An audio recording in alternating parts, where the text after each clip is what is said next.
सामाजिक आदमी था, सेवा का काम करता था, तो देर सवेर होना जरूरी।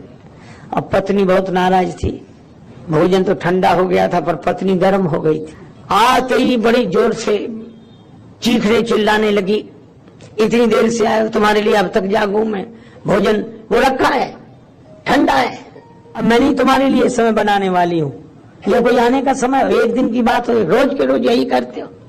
पति कुछ नहीं बोला, भोजन उठाया, थाली में रखा, बैठकर खाने लगा। दाल ठंडी थी, वो नहीं बोल रहा। अच्छा, कई बार कठिनाई ये होती है कि कोई क्रोध में हो, उसे बोल जाओ तब तो वो नाराज हो गई और बढ़ेगा क्रोध, ना बोलो तो और नाराज होते हैं। ये क्रोधी के साथ बड़ी समस्या है। एक मैया को हमने देखा, वो अपनी बहू को डांट रही थी और बहू अगर कुछ न बोले, अच्छा तो हम पागल हैं, हमारी बात सुनी नहीं जा रही, कुछ पूछ रहे तो जवाब तो देना चाहिए कि नहीं।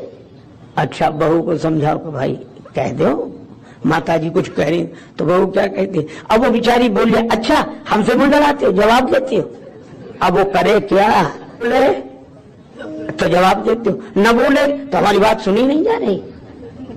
अब पत्नी बोले जा रही है, अब पति बेचारा इसलिए नहीं बोल रहा कि आग तो जल ही रही है, बोलकर कौन घी डाले, लेकिन वो और नाराज हो गई, खाओ ठंडी दाल।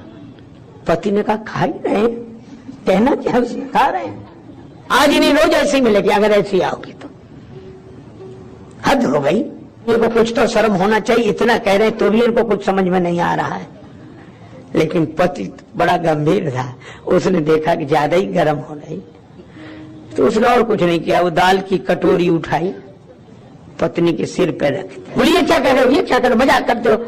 उसने कहा कि मजाक नहीं, दाल ठंडी है, खोपड़ी तो गर्म है, इसे रख देते शायद गर्म हो जाए, अब नहीं ठीक ठाक हो जाए।